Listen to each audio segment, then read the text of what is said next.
Ladies and gentlemen, we have to go to my favorite section here, which is the solution part. But before we talk about the solution part, I would like us to talk about the repercussion part first. What are the consequences of what's going on right now? Why do we even need to find a solution?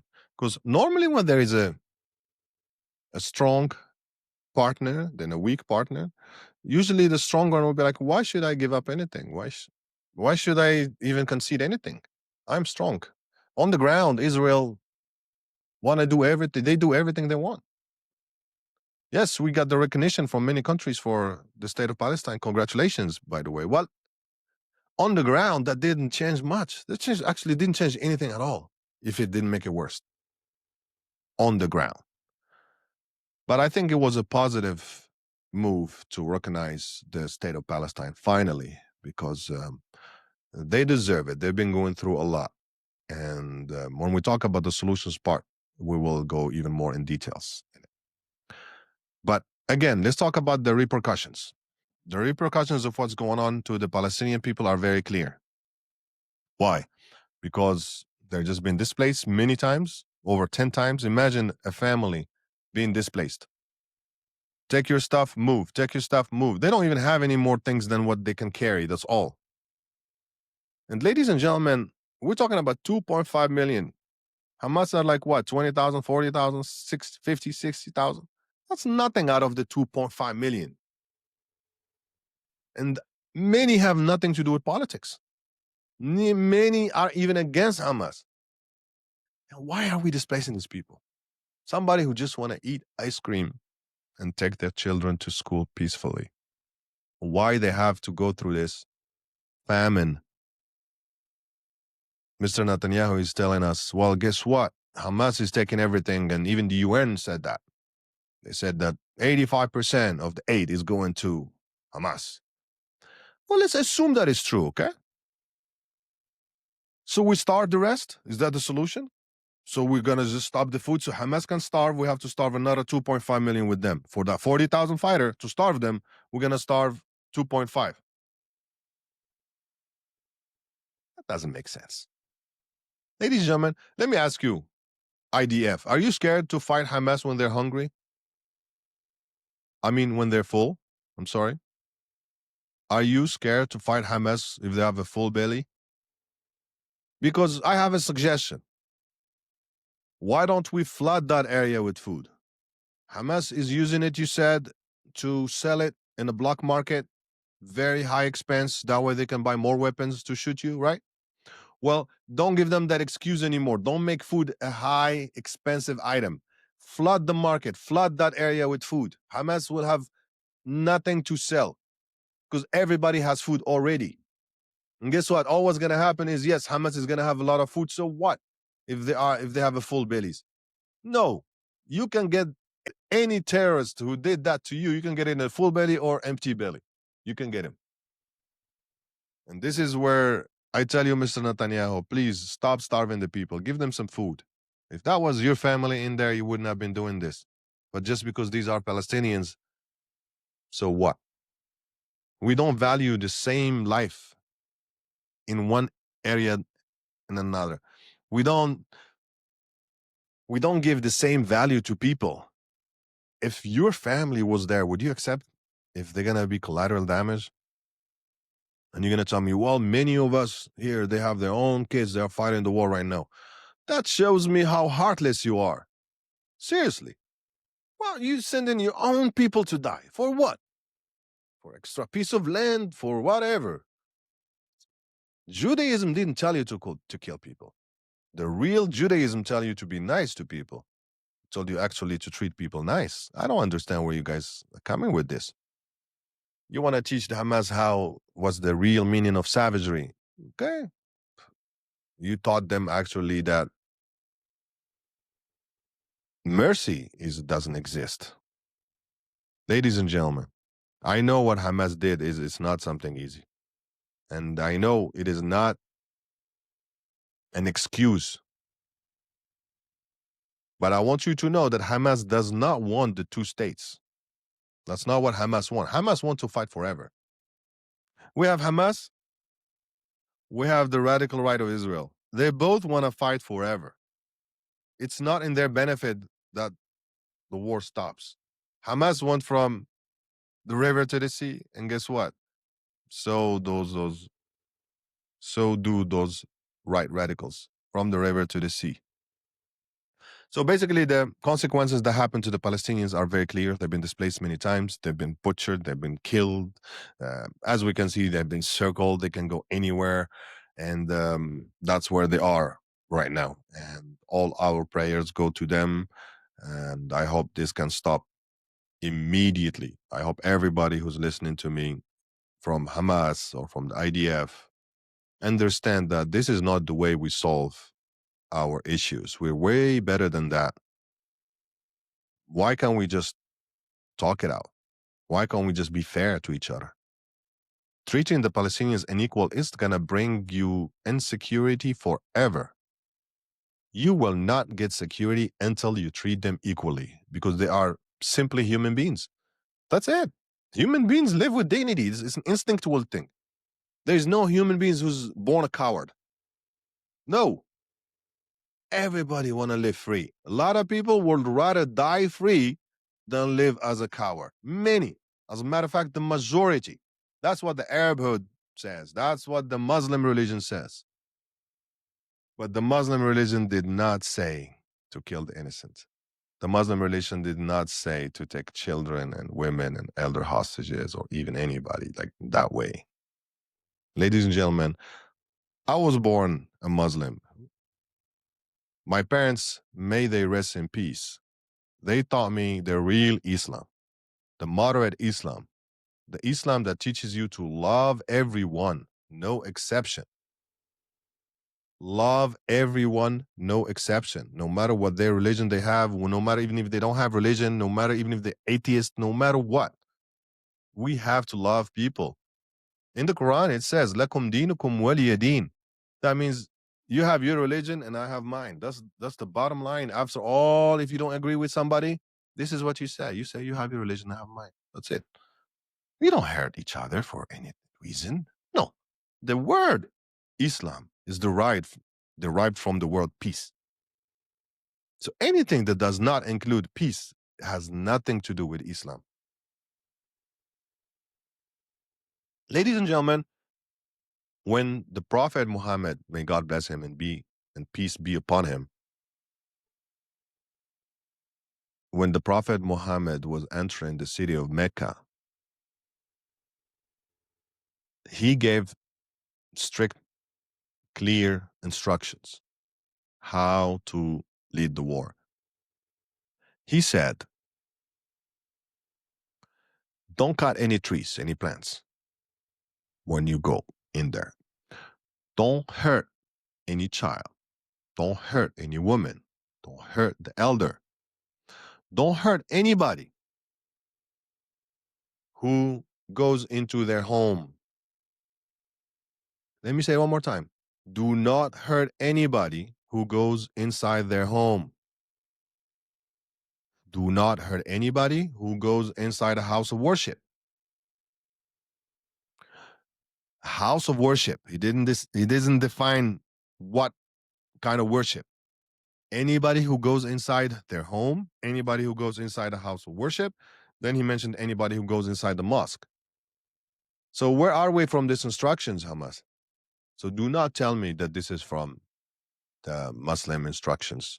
No, this is not the Islam. It's not even Arabhood. Arabs are they have a big dignity. We don't hurt women. No, we don't hurt children. We don't hurt the elder. No, we only go into fair fights. And guess what you did? You went to a fight it's obvious for you to lose. What you did right now is you destroyed Gaza. I know it's not your bombs. I know it's the United States bombs. I know. But this is what led from your actions. Gaza is destroyed. The people are been traumatized for all this time right now, 3 years almost. 2 years we're talking about, from 2023. We're almost going to close on the 2-year, October 7th. All that damage. And right now, that's it. There's no room for you there. Nobody wants you there anymore. Even the Palestinians don't want you there anymore. I'm gonna tell you, Hamas. There are just like an IDF. I don't like to put everybody in one basket. Hamas the same thing. There are Hamas fighters who committed crimes of war from what happens on October 7. They deserve to be judged. Same thing with the IDF. There are IDF soldiers who sniped children in the head and the testicles. They did some horrible crimes of war. They need to be judged. For the fighters from Hamas and from the IDF who did not commit any wars, these guys, they think they're just resistant fighters. These guys, they think they're just fighting for the country. For those guys, I say, just stop. Enough. Don't let these organizations drag you down before you end up doing something you're gonna regret. Because when you're in the middle of a war, stuff happens. That's horrible stuff. Horrible stuff. Mistakes happen. You may see eyes from a cat and you think it's a human. You start shooting. So many things could happen. Even people already in their mental, they're not 100%. So, ladies and gentlemen, war is not close to insanity. War is insanity itself. So, Hamas, all I can tell you is release the hostages. Please release the hostages. That's not who you started to be as resistant fighters. If you want to claim that you are Muslims, release the hostages. Wisen up. Be smart. And I know what you're going to tell me. Hey, we only have about 48 hostages right now, 20 alive, and the rest dead. However, Israel, they have 11,000 from my check this morning, 11,000 detainees. Imagine the difference. Nobody talks about those 11,000. No, this is where you think about the human value. Is it not that much valuable here? Why? Are the Palestinians not humans? They don't breathe like us? They don't just want to eat ice cream, take their children to school peacefully like us, like everybody else on earth? We're not going to get peace until we treat everybody equally. That's the bottom line. And I'm telling you, Israel. Ladies and gentlemen, I took some notes here because there was a lot to talk about as far as the repercussions. Number one, 25% of Israeli students are under poverty. Why, Mr. Netanyahu? You know what? No comment. Economy.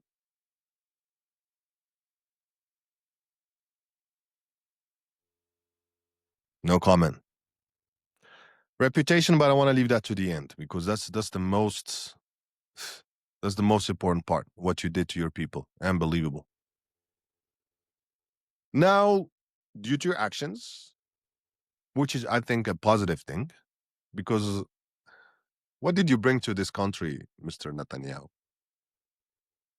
And I'm only going to talk after October 7th. What did you bring to the Israeli people? You brought them the worst diplomatic situation ever. Ever. Now Palestine finally recognized by so many countries. Now you expose the savagery of the IDF. Now your own people know how much you want to stay in power just to protect yourself. Hundreds of thousands are protesting in the street. You think those few radicals in your cabinets are the ones who are going to save you forever? I don't think so.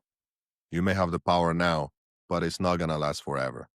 Israeli people are waking up. Israeli people are nice people. They understand what's real democracy is. Mr. Stephen Kappa's Survival of the Holocaust.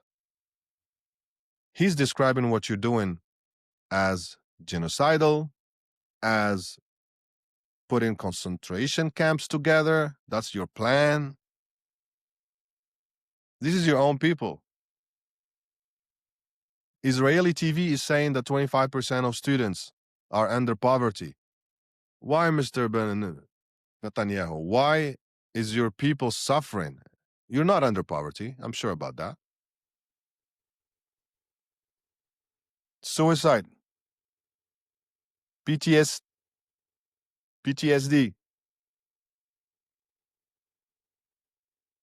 Now, finally, the Israeli people are seeing the real picture of what's going on. You just woke them up. Yeah. Because before they were also thinking that, oh no, you know what? Hamas want to kill us. Hamas want us. We have to be very similar. No. And that's the mistake actually that Hamas did. Because Hamas, when they started being violent, this didn't happen since October 7th, since a long time ago. Once a resistance movement commits acts of terror, they become terrorists. And this is where I disagree with dear Professor John Mersheimer from University of Chicago. He stated that most resistance fighter organizations, they just happen to commit acts of terror.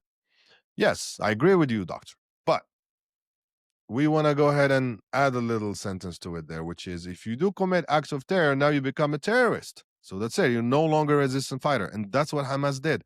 They started as resistant fighters, just like all the military militias when they are fighting the occupation, just like the Jew military militias were called terrorist organization at that time before 1948. Now the same thing, Hamas was called terrorist organization. But the thing is, when you commit acts of terror, you're no longer a resistant fighter. That's it. You're killing civilians, you're killing innocent people. One life is like killing all humanity. That's the bottom line.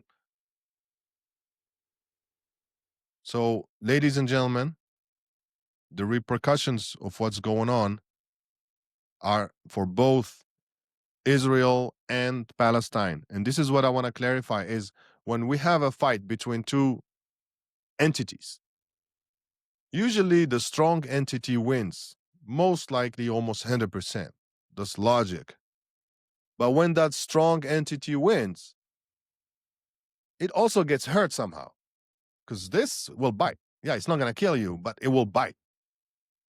And that's what's going on right now is that, yes, we understand Israel is very strong and you got the backup of the US, the strongest army in the world. But still, being strong sometimes means you have to act wiser. It's a responsibility. And being strong, it means you need to show mercy because you know you can do more damage than you got. We understand that. You have more weapons, more support. But what did you prove? What we need to prove is how you can go from an inhuman action to human forgiveness. Excuse me. Ladies and gentlemen, we have to be fair when we're talking about hostages. We have about 48 hostages still with Hamas, but we have 400 children, Palestinian children, hostages right now from Israel. We have 10,000 detainees right now, 11,000 detainees or more. And the figures, they change from one source to another. Right now, these are people, imagine, no charge, no court. Imagine they take somebody to jail. What is your charge? We're not, nothing. Why? Because you're the cousin of somebody who did something. So you may have something in your mind. So guess what? We're going to keep you in jail for a few years until we find out what's in your mind.